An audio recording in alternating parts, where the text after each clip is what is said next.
Class 10 के social science का practice set का तीसरा पार्ट को देखने वाले हैं। इस पार्ट में भी हम लोग 80 काफ़ी महत्वपूर्ण है, मोस्ट इम्पोर्टेंट है ऑब्जर्व क्वेश्चंस के प्रैक्टिस सेट को देखने वाले हैं, जो आपके फाइनल एग्जाम में आपको 80 में 80 दिलाएगा। अगर आप भी इस बार मैट्रिक के बोर्ड एग्जाम देने वाले हैं तो इस वीडियो को शुरू से लेकर आखिरी तक ज़रूर देखिएगा, क्योंकि आज के इस वीडियो में हम ऐसे ऐसे महत्वपूर्ण प्रश्न को सम्मिलित किए हैं जो आपके फाइनल एग्जाम के लिए न्यू पैटर्न पर आधारित सभी क्वेश्चंस को इंक्लूड किए हैं, जो आपको जो है ना आपके एग्जाम में 80 में 80 दिलाएगा। इसलिए वीडियो को आप शुरू से लेकर आखिरी तक ज़रूर देखिएगा। और दोस्तों, हमारे वेबसाइट पे जो है ना कल से 2 टाइम धमाकेदार टेस्ट चल रहा है। जिस भी विद्यार्थियों को पता है ना टेस्ट का टाइम, तो सबसे पहले मॉर्निंग में आपका जो है ना टेस्ट 6 बजे से शुरू होता है। 6 बजे से लेकर आप 5 बजे तक कभी भी टेस्ट दे सकते हैं, शाम 5 बजे तक। फिर यहाँ पे दूसरा टेस्ट जो है ना दोस्तों 5:30 बजे से शुरू होता है। 5:30 बजे से लेकर 9 बजे रात तक कभी भी आप टेस्ट दे सकते हैं। तो ये दोनों टेस्ट को अगर आप दे देते हैं ना, तो हम गारंटी लेते हैं कि आपके एग्ज़ाम में यही टेस्ट में से काफ़ी सारे प्रश्न बोर्ड एग्ज़ाम में 100% लड़ेगा ही लड़ेगा, और आपका जो ना इससे प्रैक्टिस रिवीजन होता जाएगा। और दोस्तों, ये 5:30 बजे वाला जो टेस्ट हम दिए हैं ना, ये टेस्ट में क्या होगा कि चैप्टर वाइज जो ना क्लास 10 के सभी विषय के चैप्टर वाइज टेस्ट प्रश्नों को मतलब यहाँ पे सम्मिलित किया जाएगा। ठीक है, चैप्टर वाइज आप यहाँ पे आप याद रखना है 5:30 बजे टेस्ट। और ये आपका 6 बजे टेस्ट क्या होगा, धमाकेदार यहाँ पे टेस्ट होता है 6 बजे वाला टेस्ट। इसमें जो है ना वैसे प्रश्न को सम्मिलित किया जाता है जो बोर्ड एग्जाम में 100% लड़ेगा। ठीक है, इंपॉर्टेंट प्रश्न को सम्मिलित किया जाता है, इसलिए टेस्ट देना आपके लिए काफ़ी ज़रूरी होता है। जिस भी विद्यार्थियों को टेस्ट देना नहीं आता है तो सिंपली मेरा व्हाट्सएप नंबर को सेव कीजिए। मेरा व्हाट्सएप नंबर है 6206076569। सिंपल इस नंबर को सेव करना है। आपको बोलना है कि सर हमें व्हाट्सएप ग्रुप में जोड़ दीजिए, तो हम जो है ना आपको व्हाट्सएप ग्रुप में जोड़ देंगे। ठीक है, और दोस्तों, जो भी विद्यार्थी अभी तक हमारे चैनल को सब्सक्राइब नहीं किए हैं तो फटाफट से चैनल को सब्सक्राइब करके बेल आइकन को प्रेस करके जो है ना ऑल पर जरूर सेलेक्ट कर लीजिएगा। ठीक है, और ये क्लास आपके लिए काफ़ी इंपॉर्टेंट, क्लास को शुरू से लेकर आखिरी तक जरूर कीजिएगा दोस्तों। और हम जो है ना कल क्लास 10 के सभी सब्जेक्ट का चैप्टर वाइज जो है ना नोट्स देने वाले हैं, तो यहाँ पे आप जो है ना हमारे व्हाट्सएप ग्रुप में जरूर जुड़िएगा। ठीक है, अगर नोट्स प्राप्त करना है फ्री ऑफ कॉस्ट हम नोट देंगे क्लास 10 के सभी सब्जेक्ट का। ठीक है, अगर नोट्स लेना चाहते हैं तो आप बोलिए कि सर हमें व्हाट्सएप ग्रुप में जोड़ दीजिए, हम आपको व्हाट्सएप ग्रुप में जोड़ देंगे। और इसी वीडियो के लास्ट में बताया जाएगा कि नोट्स कहाँ से डाउनलोड कर सकते हैं। कल मॉर्निंग टाइम में 6 बजे हम नोट्स देंगे, किसी भी सब्जेक्ट का चैप्टर 1 किसी भी सब्जेक्ट को चूज करेंगे और सब्जेक्ट का सारा चैप्टर वाइज नोट दे देंगे। ठीक है, तो चलिए शुरू करते हैं फटाफट से वीडियो को लाइक कर दीजिएगा दोस्तों। तो देखिए यहाँ पे आज का फर्स्ट प्रश्न है जो आपके बोर्ड एग्जाम के लिए बहुत ही महत्वपूर्ण प्रश्न है। तो फ्रेंड, प्रश्न एक रहा है कि यंग इटली का संस्थापक कौन था। ऑप्शन ए में आपका दिया काबूर, या फिर गैरीबाल्टी, और ऑप्शन सी है मेजिनी, या फिर मुसेलिनी। तो फ्रेंड है यंग इटली के संस्थापक कौन थे, मेजिनी थे। कौन थे, मेजिनी, यानी कि यहाँ पे सी वाला ऑप्शन जो है ना बिल्कुल ही करेक्ट आंसर हो जाएगा। और दोस्तों, एक प्रश्न ये पूछे जाते हैं कि यंग यूरोप का संस्थापक कौन था। तो यंग यूरोप का संस्थापक भी कौन था, मेजिनी ही था। ठीक है, यंग इटली की भी संस्थापक मेजिनी और यंग यूरोप का संस्थापक भी मेजिनी था, इसे आपको याद होना चाहिए। अब चलिए फ्रेंड देखते हैं यहाँ पे दूसरा नंबर प्रश्न को देखिएगा जो कि आपके बोर्ड एग्जाम के लिए बहुत इंपॉर्टेंट है। तो फ्रेंड, प्रश्न एक रहा है कि यूरोप का मरीज किसे कहा जाता था। तो यहाँ पे ऑप्शन ए में आपको दिया तुर्की को, और ऑप्शन बी इटली को, या फिर इंग्लैंड को, या फिर फ्रांस को। तो फ्रेंड ये यहाँ पे यूरोप का मरीज किसे कहा जाता है, तुर्की को कहा जाता था, इसे आपको याद होना चाहिए। यहाँ पे ये वाला ऑप्शन बिल्कुल ही करेक्ट आंसर हो जाएगा। और दोस्तों, एग्जाम में ये भी प्रश्न पूछे जाते हैं कि एशिया का मरीज किसे कहा जाता है। तो चीन को जो है ना एशिया का मरीज कहा जाता है। चलिए देखते हैं यहाँ पे तीसरा नंबर प्रश्न को देखिएगा क्या कराए कि रूस में कृषक दास प्रथा का अंत कब हुआ था। बहुत ही महत्वपूर्ण है। तो फ्रेंड है रूस में कृषक दास प्रथा का तो अंत हुआ था ना 1861 में हुआ था। कब हुआ था, 1861 में। यहाँ पे ए वाला ऑप्शन जो है ना बिल्कुल ही करेक्ट आंसर हो जाएगा। अब चलिए फ्रेंड देखते हैं यहाँ पे चौथा नंबर प्रश्न को देखिएगा जो कि आपके बोर्ड एग्जाम के लिए बहुत ही महत्वपूर्ण प्रश्न है। क्या कराए कि वियतनाम में टोकिन फ्री स्कूल की स्थापना कब हुई थी। तो फ्रेंड है वियतनाम में टोकिन फ्री स्कूल की जो स्थापना हुई थी ना, कब हुई थी, 1907 में हुई थी। कब हुई थी, 1907 में। यानी कि यहाँ पे ए वाला ऑप्शन जो है ना बिल्कुल ही करेक्ट आंसर हो जाएगा। अब चलिए फ्रेंड देखते हैं यहाँ पे नेक्स्ट क्वेश्चन को देखिएगा जो कि आपके बोर्ड एग्जाम के लिए बहुत ही महत्वपूर्ण प्रश्न है। तो फ्रेंड, प्रश्न एक रहा है कि होची मिन्ह का यहाँ पे आपको बताना है होची मिन्ह मार्ग किस देश से होकर गुजरती थी। तो यहाँ पे ऑप्शन ए में आपका दिया लाओस से, या फिर काम्बोडिया से, या फिर वियतनाम से, या फिर उपयुक्त तीनों देशों से। तो फ्रेंड आपको बता देते हैं होची चिन, जो होची चिन मिन मार्ग जो होते हैं ना, ये लाओस हो गया, कंबोडिया हो गया और ये वियतनाम, ये तीनों देश से गुजरती थी। यानी कि यहाँ पे डी वाला ऑप्शन जो है ना बिल्कुल ही करेक्ट आंसर हो जाएगा। अब चलिए फ्रेंड देखते हैं यहाँ पे 6 नंबर प्रश्न को देखिएगा क्या करा है कि सविनय, यहाँ पे आपको बताना है कि सविनय अवज्ञा आंदोलन कब शुरू हुआ था। तो फ्रेंड ये सविनय अवज्ञा आंदोलन जो शुरू हुआ था ना 1930 में शुरू हुआ था। कब शुरू हुआ था? 1930 ईस्वी में। यहाँ पे बी वाला ऑप्शन जो है ना बिल्कुल ही करेक्ट आंसर हो जाएगा। अब चलिए फ्रेंड देखते हैं यहाँ पे 7 नंबर प्रश्न जो कि आपके बोर्ड एग्जाम के लिए बहुत ही महत्वपूर्ण प्रश्न क्या कराए कि यहाँ पे आपको बताना है कि वल्लभ भाई पटेल को सरदार की उपाधि किस किसान आंदोलन के दौरान दी गई। तो यहाँ पे ऑप्शन ए में आपको दे बारदोली या फिर अहमदाबाद या फिर खेरा और ऑप्शन डी है चंपारण। तो फ्रेंड आपको बता देते हैं वल्लभ भाई पटेल को सरदार की उपाधि जो दी गई थी ना बारदोली किसान आंदोलन के दौरान दी गई थी। यानी कि यहाँ पे ए वाला ऑप्शन जो है ना बिल्कुल ही करेक्ट आंसर हो जाएगा। अब चलिए फ्रेंड देखते हैं यहाँ पे 8 नंबर प्रश्न जो कि आपके बोर्ड एग्जाम के लिए बहुत ही महत्वपूर्ण है क्या कराए कि वाष्प इंजन का आविष्कार किसने किया था। काफी महत्वपूर्ण है। तो यहाँ पे ऑप्शन ए में आपको है जेम्स वाट ने या फिर क्रॉम्पटन ने या फिर हेम्फ्री डेवी ने और ऑप्शन डी है जॉन के ने। तो फ्रेंड आपको बता देते हैं ये वाष्प इंजन का आविष्कारक कौन थे? जेम्स वाट थे। कौन थे? James Watt. इसे आपको याद होना चाहिए। यहाँ पे ए वाला ऑप्शन जो है ना बिल्कुल ही करेक्ट आंसर हो जाएगा।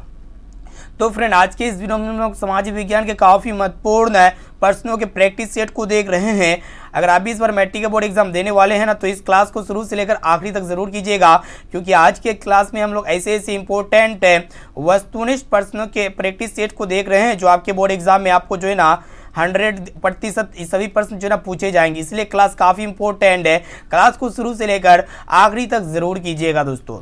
अब चलिए दोस्तों देखते हैं यहाँ पे 9 नंबर प्रश्न क्या कराए कि यहाँ पे आपको बताना है कि औपनिवेशिक भारत की वाणिज्यिक राजधानी कौन थी। तो यहाँ पे ऑप्शन ए में आपको बम्बई या फिर मद्रास और ऑप्शन सी है कोलकाता या फिर विशाखापत्तनम। तो फ्रेंड आपको बता देते हैं औपनिवेशिक भारत की वाणिज्यिक राजधानी कौन थी? मुंबई थी। यानी कि यहाँ पे ए वाला ऑप्शन जो है ना बिल्कुल ही करेक्ट आंसर हो जाएगा। और दोस्तों एक प्रश्न बराबर ये भी पूछे जाते हैं आपके एग्जाम में कि भारत का वित्तीय राजधानी किस देश को कहा जाता है।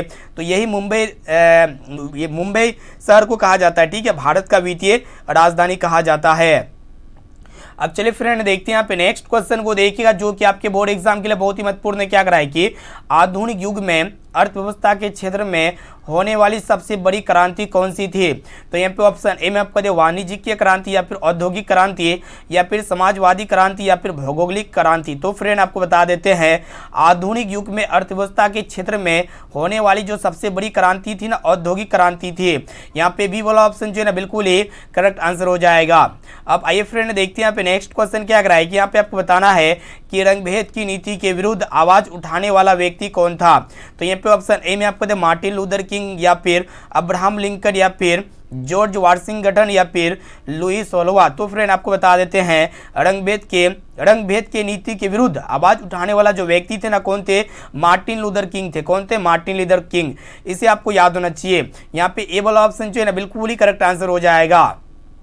अब चलिए फ्रेंड देखते हैं यहाँ पे नेक्स्ट क्वेश्चन को देखिएगा। तो फ्रेंड यहाँ पे 12 नंबर प्रश्न क्या कराए कि यहाँ पे आपको बताना है कि भारत में राज्य पुनर्गठन आयोग की स्थापना कब हुई। तो यहाँ पे आपको बताना है कि भारत में राज्य पुनर्गठन पुनर्गठन आयोग की स्थापना कब हुई थी। तो यहाँ पे ऑप्शन ए में आपका दिया 1953 में या फिर 1955 में या फिर 1956 में या फिर 1957 में। तो फ्रेंड भारत में राज्य पुनर्गठन आयोग की जो स्थापना हुई थी ना 1956 में हुई थी। यानी कि यहाँ पे सी वाला ऑप्शन जो है ना बिल्कुल ही करेक्ट आंसर हो जाएगा। अब चलिए फ्रेंड देखते हैं यहाँ पे 13 नंबर प्रश्न जो कि आपके बोर्ड एग्जाम के लिए बहुत ही महत्वपूर्ण है क्या कराए कि पंचायत के चुनाव कौन करवाता है। काफी महत्वपूर्ण है। तो यहाँ पे ऑप्शन ए में आपको केंद्र सरकार या फिर जिला परिषद या फिर राज्य चुनाव आयोग या फिर राज्य सरकार। तो फ्रेंड है पंचायत के चुनाव कौन करवाता है वही आपको बताना है। तो पंचायत के चुनाव कौन करवाता है? राज्य चुनाव आयोग करवाता है। यानी कि यहाँ पे सी वाला ऑप्शन जो है ना बिल्कुल ही करेक्ट आंसर हो जाएगा। अब चलिए फ्रेंड देखते हैं यहाँ पे नेक्स्ट क्वेश्चन की तरफ बढ़ चलते हैं जो कि आपके बोर्ड एग्जाम के लिए बहुत ही महत्वपूर्ण है। इसीलिए आप कोशिश कीजिए एक एक क्वेश्चन का आंसर जो है ना लाइव चैट में कमेंट बॉक्स में कमेंट करने का। तो फ्रेंड देखिएगा 14 नंबर प्रश्न क्या कराए कि नर्मदा घाटी परियोजना किन राज्यों से संबंधित है? तो फ्रेंड नर्मदा घाटी परियोजना जो है ना, ये गुजरात, महाराष्ट्र और मध्य प्रदेश, यानी कि गुजरात, महाराष्ट्र और मध्य प्रदेश, ये तीनों राज्य से संबंधित है। इसे आपको याद होना चाहिए। यहाँ पे डी वाला ऑप्शन जो है ना बिल्कुल ही करेक्ट आंसर हो जाएगा। अब चलिए फ्रेंड देखते हैं यहाँ पे नेक्स्ट क्वेश्चन को देखिएगा। तो फ्रेंड यहाँ पे 15 नंबर प्रश्न क्या कराए कि यहाँ पे आपको बताना है कि निम्नलिखित में से कौन राष्ट्रीय दल नहीं है? तो यहाँ पे ऑप्शन ए में आपको दिया हुआ है भारतीय कांग्रेस, या फिर बहुजन समाज पार्टी, या फिर लोक जनशक्ति पार्टी, या फिर भारतीय जनता पार्टी। तो फ्रेंड आपको बता देते हैं यहाँ पे कौन जो है ना राष्ट्रीय दल नहीं है। तो लोक जनशक्ति पार्टी जो है ना राष्ट्रीय दल नहीं है। यहाँ पे सी वाला ऑप्शन जो है ना बिल्कुल ही करेक्ट आंसर हो जाएगा। अब आइए फ्रेंड देखते हैं यहाँ पे 16 नंबर प्रश्न जो कि आपके बोर्ड एग्जाम के लिए, ये भी प्रश्न जो ना गत वर्ष में काफी बार पूछा जा चुका है। प्रश्न एक रहा है कि लोकतंत्र की सफलता निर्भर करती है। तो फ्रेंड यहाँ पे आपको बताना है कि लोकतंत्र की सफलता किस पर निर्भर करती है? तो देखिएगा ऑप्शन सी में आपका दिया हुआ है नागरिकों की विवेकपूर्ण सहभागिता पर निर्भर करती है। ठीक है, इसे आपको याद होना चाहिए। यहाँ पे सी वाला ऑप्शन जो है ना बिल्कुल ही करेक्ट आंसर हो जाएगा। अब आइए फ्रेंड देखते हैं यहाँ पे 17 नंबर प्रश्न को देखिएगा जो कि बोर्ड एग्जाम के लिए मोस्ट इंपोर्टेंट क्या कराए कि यहाँ पे आपको बताना है कि 15वीं लोकसभा चुनाव से पूर्व लोकसभा में महिलाओं की भागीदारी थी, यानी कि कितना प्रतिशत थी 15वीं लोकसभा ऐसे चुनाव से पहले। ठीक, लोकसभा में महिलाओं की भागीदारी कितना प्रतिशत थी? तो फ्रेंड 10% थी। कितना थी? 10%। इसे आपको याद होना चाहिए। यहाँ पे ए वाला ऑप्शन जो है ना बिल्कुल ही करेक्ट आंसर हो जाएगा। अब आइए फ्रेंड देखते हैं यहाँ पे नेक्स्ट क्वेश्चन क्या कराए कि यहाँ पे आपको बताना है कि रंगभेद के खिलाफ मंडेला ने कहा आंदोलन चलाया था? काफी महत्वपूर्ण है। तो रंगभेद के खिलाफ मंडेला ने कहा आंदोलन चलाया था? मैक्सिको में, या फिर यहाँ पे अफ्रीका में चलाया था, या फिर बोलीविया में चलाया था, या फिर युगोस्लाविया में चलाया था? ठीक है, तो फ्रेंड यहाँ पे आपको बता देते हैं रंगभेद के खिलाफ मंडेला ने कहाँ आंदोलन चलाया था? तो दक्षिण अफ्रीका में चलाया था। कहाँ चलाया था? यहाँ पे आपका दक्षिण अफ्रीका होगा। ठीक है, दक्षिण अफ्रीका। यहाँ पे बी वाला ऑप्शन जो है ना बिल्कुल ही करेक्ट आंसर हो जाएगा। अब आइए फ्रेंड देखते हैं यहाँ पे 19 नंबर प्रश्न क्या कराए कि यहाँ पे आपको बताना है कि किस क्षेत्र को द्वितीय क्षेत्र कहा जाता है? तो यहाँ पे ऑप्शन ए में आपको सेवा क्षेत्र को, या फिर कृषि क्षेत्र को, या फिर उद्योग क्षेत्र को, या फिर इनमें से कोई नहीं। तो फ्रेंड ये उद्योग क्षेत्र को द्वितीय क्षेत्र कहा जाता है। यहाँ पे सी वाला ऑप्शन जो है ना बिल्कुल ही करेक्ट आंसर हो जाएगा। अब चलिए फ्रेंड देखते हैं यहाँ पे 20 नंबर प्रश्न जो कि काफी महत्वपूर्ण है क्या कराए कि राष्ट्रीय विकास परिषद का गठन कब हुआ था? काफी महत्वपूर्ण है। ठीक है, तो फ्रेंड राष्ट्रीय विकास परिषद का जो गठन हुआ था कब हुआ था वही आपको बताना है। तो 1952 में हुआ था। कब हुआ था? 1952 में। यहाँ पे सी वाला ऑप्शन जो है ना बिल्कुल ही करेक्ट आंसर हो जाएगा। अब आइए फ्रेंड देखते हैं यहाँ पे 21 नंबर प्रश्न जो कि आपके बोर्ड एग्जाम के लिए बहुत ही महत्वपूर्ण है क्या कराए कि यहाँ पे आपको बताना है कि जिस देश की राष्ट्रीय आय अधिक होती है वह देश क्या कहलाती है?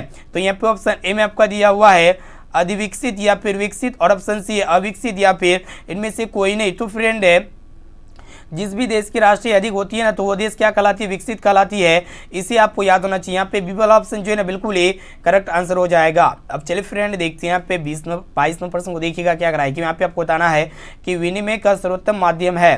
तो यहाँ पे ऑप्शन ए में आपका दिया वस्तु, या फिर चेक, या फिर मुद्रा, और ऑप्शन डी है प्रतिज्ञा पत्र। तो फ्रेंड काफी महत्वपूर्ण है। तो विनिमय का जो सर्वोच्च माध्यम है ना क्या मुद्रा यानी कि करेंसी है, इसे आपको याद होना चाहिए। यहाँ पे सी वाला ऑप्शन जो है ना बिल्कुल ही करेक्ट आंसर हो जाएगा। अब चलिए फ्रेंड देखते हैं यहाँ पे 23 नंबर प्रश्न जो कि आपके बोर्ड एग्जाम के लिए मोस्ट इंपोर्टेंट है।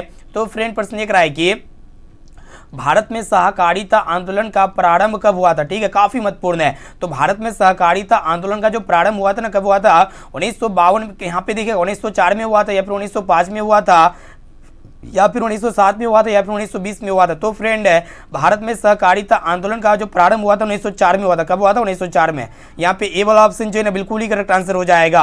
अब चलिए फ्रेंड देखते हैं यहाँ पे 24 नंबर प्रश्न जो कि आपके बोर्ड एग्जाम के लिए बहुत ही महत्वपूर्ण है क्या कराए कि मानव पूंजी के प्रमुख घटक है। तो फ्रेंड मानव पूंजी के जो प्रमुख घटक क्या क्या है? ज्ञान है, कौशल है, अनुभव है, यानी कि ये तीनों है। यहाँ पे डी वाला ऑप्शन जो है ना बिल्कुल ही करेक्ट आंसर हो जाएगा। अब आइए फ्रेंड देखते हैं यहाँ पे 25 नंबर प्रश्न को देखिएगा जो कि आपके बोर्ड एग्जाम के लिए भी प्रश्न जो ना मोस्ट इंपोर्टेंट है। तो फ्रेंड आप कोशिश कीजिएगा कि एक एक क्वेश्चन का आंसर जो ना लाइव चैट में या फिर कमेंट बॉक्स में कमेंट जरूर कीजिएगा। तो फ्रेंड प्रश्न एक रहा है कि निम्न में से कौन भोज्य पदार्थों की शुद्धता की गारंटी देता है? तो यहाँ पे देखिएगा भोज्य पदार्थ की शुद्धता की गारंटी कौन देता है? हॉल मार्क देता है, या फिर एग मार्क देता है, या फिर ISI मार्क देता है, या फिर बुल मार्क देता है। तो फ्रेंड देखिएगा कौन भोज्य पदार्थ की शुद्धता की गारंटी देता है, तो एग मार्क देता है। कौन देता है? Egg mark. इसे आपको याद होना चाहिए। यहाँ पे बी वाला ऑप्शन जो है ना बिल्कुल ही करेक्ट आंसर हो जाएगा। अब चलिए फ्रेंड देखते हैं यहाँ पे 26 नंबर प्रश्न देखिएगा जो कि आपके बोर्ड एग्जाम के लिए मोस्ट इंपोर्टेंट है। क्या करा है कि यहाँ पे आपको बताना है कि मानवाधिकार आयोग के अध्यक्ष होते हैं। मानवाधिकार आयोग के अध्यक्ष कौन होते हैं? प्रधानमंत्री होते हैं, या फिर राष्ट्रपति होते हैं, या फिर सर्वोच्च न्यायालय के न्यायाधीश होते हैं, या फिर सर्वोच्च न्यायालय के अवकाश प्राप्त प्रधान न्यायाधीश होते हैं। तो कौन होते हैं आपको बताना, ठीक है। तो फ्रेंड यहाँ पे देखिएगा मानवाधिकार आयोग के जो अध्यक्ष होते हैं ना कौन होते हैं? सर्वोच्च न्यायालय के अवकाश प्राप्त प्रधान न्यायाधीश होते हैं। यहाँ पे डी वाला ऑप्शन जो है ना बिल्कुल ही करेक्ट आंसर हो जाएगा। अब चलिए फ्रेंड देखते हैं यहाँ पे 27वें प्रश्न को देखिएगा जो कि आपके बोर्ड एग्जाम के लिए बहुत ही महत्वपूर्ण है। क्या करा है कि काली मिट्टी उपयुक्त है। तो फ्रेंड ये काली मिट्टी किसके लिए उपयुक्त होती है? फटाफट से आप कमेंट करके बताइएगा। तो काली मिट्टी जो उपयुक्त होती है ना कपास के लिए उपयुक्त होती है। किसके लिए उपयुक्त होती है? कपास के लिए उपयुक्त होती है, कपास की खेती के लिए। यहाँ पे ये वाला ऑप्शन जो है ना बिल्कुल ही करेक्ट आंसर हो जाएगा। अब देखते हैं यहाँ पे 28वें प्रश्न को देखिएगा जो कि बोर्ड एग्जाम के लिए बहुत ही महत्वपूर्ण है। क्या करा है कि कुल जल का कितना प्रतिशत भाग महासागरों में निहित है? तो फ्रेंड आप लोग को बता देते हैं 96.5% भाग जो है ना महासागरों में निहित है। यहाँ पे डी वाला ऑप्शन जो है ना बिल्कुल ही करेक्ट आंसर हो जाएगा। अब चलिए फ्रेंड देखते हैं यहाँ पे 29 नंबर प्रश्न को देखिएगा। क्या करा है कि इनमें से यहाँ पे आपको बताना है कि इनमें कौन सा जीव है जो केवल भारत में ही पाया जाता है। काफी महत्वपूर्ण है, ठीक है। तो फ्रेंड आपको बता देते हैं डॉल्फिन जो है ना सिर्फ और सिर्फ भारत में ही पाया जाता है।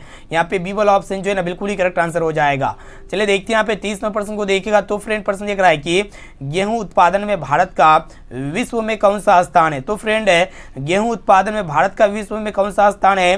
तो ये विश्व में गेहूं उत्पादन में भारत के द्वितीय स्थान में आते हैं। कौन सा स्थान में आते हैं? द्वितीय स्थान में। यहाँ पे बी वाला ऑप्शन जो है ना बिल्कुल ही करेक्ट आंसर हो जाएगा। तो फ्रेंड जो भी विद्यार्थी अभी तक चैनल को सब्सक्राइब नहीं किए हैं तो प्लीज दोस्तों जल्दी से चैनल को सब्सक्राइब कर लीजिएगा और वीडियो को तो लाइक जल्दी से कर दीजिए दोस्तों, क्योंकि यहाँ पे जो है ना डेली क्लास होती है। जो जिस भी विद्यार्थी को क्लास का टाइम पता नहीं है तो आप लोग क्लास का टाइम को नोट्स कर सकते हैं। डेली यहाँ पे जो है ना 1 बजे दोपहर में क्लास होती है। आज से रेगुलर स्टार्ट हो गया क्लास। उसके बाद यहाँ पे डेली 6 बजे शाम में जो भी क्लास कर रहे हैं 6 बजे शाम में क्लास होती है, और एक क्लास होती है दोस्तों 9 बजे रात में। ये तीनों क्लास को जरूर कीजिएगा। 9 बजे रात में काफ़ी इंपॉर्टेंट क्लास होती है। प्रीवियस ईयर क्वेश्चन बैंक को देखते हैं, ठीक है। ये क्लास काफ़ी इंपॉर्टेंट है। 1 बजे वाला क्लास तो काफ़ी इंपॉर्टेंट है, और 6 बजे क्लास अभी जो क्लास की ये अत्यंत ही महत्वपूर्ण क्लास है, क्योंकि इसमें हम लोग प्रैक्टिस कर रहे हैं सभी प्रश्नों का। जितने भी आपका सब्जेक्ट है सभी सब्जेक्ट का यहाँ पे प्रैक्टिस कर रहे हैं। तो क्लास काफ़ी इंपॉर्टेंट है, सभी क्लास को जरूर कीजिएगा दोस्तों, ठीक है। और यहाँ पे हम नोट्स देंगे कल से, क्योंकि कल यहाँ पे हम जो है ना क्लास 10 के सभी सब्जेक्ट का किसी सब्जेक्ट को कर लेंगे। जैसे कि फिजिक्स का दे सकते हैं या फिर केमिस्ट्री का दे सकते हैं। जिस भी सब्जेक्ट का देंगे ना तो आपको कल 6 बजे मॉर्निंग में सुबह में पता चल जाएगा, ठीक है। 6 बजे तो 6 बजे हम क्लास 10 के किसी भी सब्जेक्ट का एक पार्टिकुलर सब्जेक्ट ले लेंगे, उसका नोट्स आपको प्रोवाइड करा देंगे फ्री ऑफ कॉस्ट। आप लोग हमारे वेबसाइट में जाके नोट को डाउनलोड कर सकते हैं, ठीक है। चलिए देखते हैं यहाँ पे 31 नंबर प्रश्न को देखिएगा। क्या कराए कि यहाँ पे आपको बताना है कि निम्नलिखित में से कौन उद्योग खनिज पर आधारित है। तो यहाँ पे आपको बताना है कि कौन उद्योग जो है ना खनिज पर आधारित है। तो यहाँ पे ऑप्शन ए में आपका दे सूती वस्त्र उद्योग, या फिर चीनी उद्योग, या फिर लोह इस्पात उद्योग, या फिर जूट उद्योग। तो फ्रेंड चीनी उद्योग यहाँ पे देखिएगा कौन जो है ना कौन उद्योग जो खनिज पर आधारित है, ठीक है। खनिज पर आधारित कौन सा उद्योग है? तो देखिएगा लोह इस्पात उद्योग ये खनिज पर आधारित है।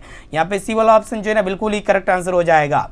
अब चलिए फ्रेंड देखते हैं यहाँ पे 32 नंबर प्रश्न को देखिएगा। क्या कराए कि यहाँ पे आपको बताना है कि Tata iron and steel company की स्थापना कब हुई थी, ठीक है। तो Tata iron and steel company की स्थापना कब हुई थी वो आपको बताना है। तो 1907 में हुई थी। कब हुई थी? 1907 में। यहाँ पे बी वाला ऑप्शन जो है ना बिल्कुल ही करेक्ट आंसर हो जाएगा। देखते हैं यहाँ पे 33 नंबर प्रश्न जो कि आपके बोर्ड एग्जाम के लिए बहुत ही महत्वपूर्ण है। क्या कराए कि यहाँ पे आपको बताना है कि एक्सप्रेस वे किस परिवहन से संबंधित है। तो फ्रेंड ये एक्सप्रेस वे जो है किस परिवहन से संबंधित है? तो यहाँ पे ऑप्शन ए में आपको सड़क परिवहन से, या फिर रेल परिवहन से, या फिर वायु परिवहन से, या फिर इनमें से सभी। तो फ्रेंड ये जो एक्सप्रेस वे है ना ये सड़क परिवहन से संबंधित है, इसे आपको याद होना चाहिए। यहाँ पे ए वाला ऑप्शन जो है ना बिल्कुल ही करेक्ट आंसर हो जाएगा। काफी सारे विद्यार्थियों को जो है ना यहाँ पे जो भी क्वेश्चन यहाँ पे सिलेक्ट किए ना उसको याद नहीं होगा, ठीक है। इसलिए आप कोशिश कीजिएगा दोस्तों, आपको जो भी क्वेश्चन याद ना हो ना तो उस पर्सन को नोट करके उसको याद करने की कोशिश कीजिएगा, ठीक है। चलिए देखते हैं यहाँ पे 35 नंबर प्रश्न क्या कराए कि यहाँ पे आपको बताना है कि बिहार में सर्वाधिक मक्का किस जिले में उपजाया जाता है, ठीक है। तो मक्का सबसे ज्यादा जो है ना किस जिले में उपजाया जाता है वही आपको बताना है, ठीक है। तो फ्रेंड मक्का उपजाया जो है ना खगड़िया जिला में सबसे ज्यादा मक्का का उत्पादन किया जाता है, ठीक है। यहाँ पे सी वाला ऑप्शन बिल्कुल ही करेक्ट आंसर हो जाएगा। चलिए देखते हैं यहाँ पे नेक्स्ट क्वेश्चन क्या कर रहा है कि बिहार में नहरों द्वारा सर्वाधिक सिंचाई किस जिला में होती है। ठीक है, तो बिहार में नहरों के द्वारा जो सबसे ज्यादा सिंचाई होती है ना, किस जिला में होती है वही आपको बताना है। पश्चिमी चंपारण या फिर रोहतास में या फिर सिवान में या फिर पटना में। तो फ्रेंड नहर के द्वारा जो सबसे ज़्यादा सिंचाई की जाती है ना, रोहतास जिले में की जाती है। कौन से जिले में? रोहतास जिले में। यहाँ पे बी वाला ऑप्शन जो है ना बिल्कुल ही करेक्ट आंसर हो जाएगा। ठीक है, जो भी विद्यार्थी वीडियो को लाइक नहीं किए तो वीडियो को लाइक कर दीजिएगा। और जो विद्यार्थी रोहतास जिले से बिलोंग करते हैं तो आप कीजिए सर हमारे यहाँ पे जो है ना नहरों के द्वारा सबसे ज़्यादा सिंचाई की जाती है। ठीक है, तो आप जरूर बताइए कि हम रोहतास जिले से हैं, इसका कमेंट करके बता सकते हैं। चलिए देखते हैं यहाँ पे नेक्स्ट क्वेश्चन की तरफ बढ़ चलते हैं, जो कि बोर्ड एग्जाम के लिए बहुत ही महत्वपूर्ण है। क्या कराए कि 26 दिसंबर 2004 को विश्व के किस हिस्से में भयंकर सुनामी आया था। तो फ्रेंड 26 दिसंबर 2004 को विश्व के किस हिस्से में भयंकर सुनामी आया था? तो बंगाल की खाड़ी में आया था, सबसे ज्यादा भयंकर यहाँ पे सुनामी आया था। यहाँ पे डी वाला ऑप्शन जो है ना बिल्कुल ही करेक्ट आंसर हो जाएगा। चलिए देखते हैं यहाँ पे 38 नंबर प्रश्न क्या कराए कि मानव शरीर की आग से, यहाँ पे देखिएगा, मानव शरीर की आग से जलने की स्थिति में जले हुए स्थान पर क्या प्राथमिक उपचार करना चाहिए। ठीक है, तो फ्रेंड मानव शरीर की आग से जलने की स्थिति में जले हुए स्थान पर क्या करना चाहिए? तो ठंडा पानी डालना चाहिए। क्या करना चाहिए? ठंडा पानी डालना चाहिए। ठीक है, यहाँ पे ए वाला ऑप्शन जो है ना बिल्कुल ही करेक्ट आंसर हो जाएगा। यही प्राथमिक उपचार माना जाता है। ठीक है, ठंडा पानी डालना। अब चलिए फ्रेंड देखते हैं यहाँ पे नेक्स्ट क्वेश्चन को देखिएगा, जो कि आपके बोर्ड एग्जाम के लिए बहुत ही महत्वपूर्ण है। तो फ्रेंड प्रश्न ये कराए कि भूकंप संभावित क्षेत्रों में भवनों की आकृति कैसी होनी चाहिए।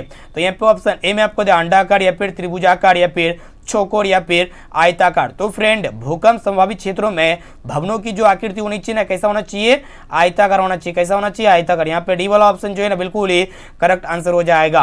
अब चलिए फ्रेंड देखते हैं यहाँ पे 40 नंबर प्रश्न को देखिएगा, जो कि आपके बोर्ड एग्जाम के लिए बहुत ही महत्वपूर्ण है। क्या कराए कि सुनामी का प्रमुख कारण है। तो फ्रेंड सुनामी का जो प्रमुख कारण है ना, क्या है? समुद्र में भूकंप का आना। ये क्या है? सुनामी का प्रमुख कारण है। यहाँ पे ए वाला ऑप्शन जो है ना बिल्कुल ही करेक्ट आंसर हो जाएगा। तो फ्रेंड जो भी विद्यार्थी अभी तक वीडियो को लाइक नहीं किया तो प्लीज दोस्तों जल्दी से फटाफट से वीडियो को लाइक कर दीजिएगा। और आप हमें ये भी कमेंट करके बताइएगा दोस्तों कि यहाँ पे जो हम 40 क्वेश्चंस को बताए ना, 40 क्वेश्चन में से आपको पहले से कितना परसेंट का सही और सटीक आंसर याद था। इसका जवाब जो है ना आप इसी वीडियो में जल्दी से फटाफट से कमेंट करके हमें जरूर बताइएगा। ठीक है, और दोस्तों आपको पहले अभी बताया कि कल से जो है ना 2 टाइम हमारे वेबसाइट पर टेस्ट चल रहा है। ठीक है, क्योंकि एग्जाम टाइम नजदीक आ रहा है, पूजा वगैरह जितना भी आपका था सब कुछ समाप्त हो चुका है। ठीक है, तो यहाँ पे समय बहुत नज़दीक आ रहा है एग्जाम का, इसके लिए हम जो है ना 2 टाइम लिए हैं। वेबसाइट पर टेस्ट लेने का समय 2 टाइम कर दिए। ठीक है, तो पहला समय 6 बजे मॉर्निंग में। ठीक है, कितना बजे? 6 बजे मॉर्निंग में टेस्ट होती है। 6 बजे से लेकर आप 5 बजे तक कभी भी टेस्ट दे सकते हैं मॉर्निंग का। ये पहला टेस्ट हो गया। ठीक है, पहला टेस्ट। और दूसरा टेस्ट का टाइमिंग को जान लीजिएगा। दूसरा टेस्ट का टाइमिंग है जाकर के यहाँ पे 5 बजे से लेकर के 5 बजे से टेस्ट स्टार्ट होता है। ठीक है, 5 बजे से 9 बजे रात तक कभी भी टेस्ट दे सकते हैं। अभी जो वीडियो देख रहे हैं आपका यहाँ पे अगर 7 वगैरह बजता होगा या फिर 6 साढ़े 6 बजता होगा तो आप अभी भी टेस्ट जाके दे सकते हैं। तो टेस्ट कैसे दिया जाता है तो चलिए हम लेके चलते हैं। उससे पहले जो भी विद्यार्थी SW क्वेश्चन का आंसर नहीं बताए हैं जल्दी से आप हमें इसका जवाब फटाफट से कमेंट करके बता दीजिएगा कि यंग यूरोप का संस्थापक कौन था। तो यहाँ पे देखिएगा मेजिनी या फिर गैरीबाल्टी या फिर विक्टर एमेनियल या फिर मुसेलिनी। तो इसका राइट आंसर जो भी लगता है ना जल्दी से यही दोस्तों फटाफट से हमें कमेंट करके जरूर बताइएगा। ठीक है, और ये भी बताइए 40% में से आपको पहले से कितना परसेंट का सही और सटीक आंसर याद था। तो देखो यार, जिस भी विद्यार्थी को टेस्ट देने नहीं आता सबसे पहले क्रोम ब्राउजर पे चले आना पड़ेगा। उसके बाद यहाँ पे सर्च बार में आपको सर्च करना पड़ेगा measuretargets.com। ठीक है, तो जैसे measuretargets.com सर्च करते हैं ना तो सिंपली आपको मैट्रिक एग्जाम इसमें आपको क्लिक कर देना है। तो जैसे आप इसमें क्लिक कर देते हैं ना तो नीचे स्क्रॉल डाउन करना है। तो फ्रेंड ऑनलाइन टेस्ट देने के लिए सिंपली यहाँ से भी आप दे सकते हैं। जैसे कि यहाँ पे आपको अभी भी बताए कि कल से जो है ना 2 टाइम कर दिए टेस्ट का। यहाँ पे 5 बजे से टेस्ट शुरू होगा, जैसा कि आप देखने पा रहे हैं 5 बजे से। तो यहाँ पे ये वाला टेस्ट अभी चल रहा है। ठीक है, ये मॉर्निंग का टेस्ट है। ये जो टेस्ट है ये मॉर्निंग का टेस्ट है और ये अभी का टेस्ट है। तो देखिएगा ऑनलाइन टेस्ट देने के लिए यहाँ पे ऑनलाइन टेस्ट के बटन पे क्लिक कर देना होगा, रेड वाला बटन पे। तो जैसे रेड वाला बटन पे क्लिक कर देते हैं ना इस तरह का विज्ञापन आ सकता है। इसको एडवर्टाइज को बंद कर देना। नीचे थोड़ा स्क्रॉल डाउन कीजिएगा, नीचे आइएगा ना तो यहाँ पे देखिएगा दोस्तों, यहाँ पे ये मॉर्निंग का टेस्ट है, class 10 political science online test है, ये मॉर्निंग का है। और देखिएगा अभी का टेस्ट जो भी विद्यार्थी नहीं दिए हैं तो जल्दी से जाइए क्लास 10 हिंदी का ऑनलाइन टेस्ट दे दीजिएगा। तो ऑनलाइन टेस्ट देने के लिए सिंपली इसमें आपको क्लिक कर देना है। तो क्लिक करने के बाद उसके बाद आपको तो आता ही है कैसे क्या करना है। तो एक नया पेज खुलेगा टेस्ट का और यहाँ पे खुलने ही वाला है। तो फ्रेंड जैसा कि यहाँ पे आप देखने पा रहे हैं कि पेज यहाँ पे खुल चुका है टेस्ट का, ठीक है। तो सिंपली यहाँ पे नीचे स्क्रॉल डाउन करना है। यहाँ पे देख सकते हैं हिंदी के यहाँ पे सुपर 20% को सम्मिलित किया गया है, 20 में से मात्र 15 ही सही करके आपको बता देना है, ठीक है। तो नीचे स्क्रॉल डाउन कीजिएगा, नीचे आइएगा, नीचे आइएगा। तो आने के बाद यहाँ पे क्या करना होगा, आपको अपना नाम डालना पड़ेगा। तो चलिए फटाफट से यहाँ हम अपना चैनल का नाम डाल देते हैं। यहाँ पे आपको अपना नाम डालना है, ठीक है। इससे हमको ये पता चलेगा कि हाँ आप टेस्ट दिए हैं।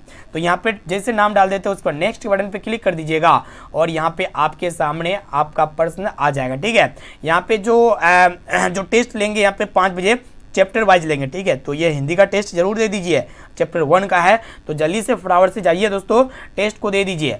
और देखिए नोट्स जिस भी विद्यार्थियों को कल से लेना है, तो नोट्स लेने के लिए आपको हमारे वेबसाइट पे आ जाना पड़ेगा मॉर्निंग में 6 बजे, ठीक है। तो हम व्हाट्सएप में भी इन्फॉर्म कर देंगे। तो नोट्स लेने के लिए यहाँ पे आपको यहाँ पे मिल जाएगा, ठीक है। यहीं पे कहीं पे मिल जाएगा ऊपर में, अगर वहाँ नहीं मिला तो यहाँ पे एजुकेशन वाला सेक्शन में मिल जाएगा। तो यहाँ पे भी आप ले सकते हैं, ठीक है। यहाँ से प्राप्त कर सकते हैं नोट, या फिर हम आपको वीडियो के माध्यम से सूचित कर देंगे कि नोट कैसे डाउनलोड कर सकते हैं क्लास 10 के सभी सब्जेक्ट का, ठीक है। तो फिर मिलते हैं यहाँ पे नेक्स्ट क्लास में। इस क्लास को अपने दोस्तों में जरूर शेयर कीजिएगा। और जो भी विद्यार्थी ये SW क्वेश्चन का आंसर नहीं बताया तो जल्दी से फटाफट से कमेंट करके हमें जरूर बता दीजिएगा। और जो भी विद्यार्थी अभी तक वीडियो को लाइक नहीं किए हैं तो जल्दी से फटाफट से वीडियो को लाइक कर दीजिएगा। तो फिर मिलते हैं यहाँ पे नेक्स्ट क्लास में। आज के लिए इतना ही दोस्तों, आप पढ़ाई को कंटिन्यू कीजिए। Thank you.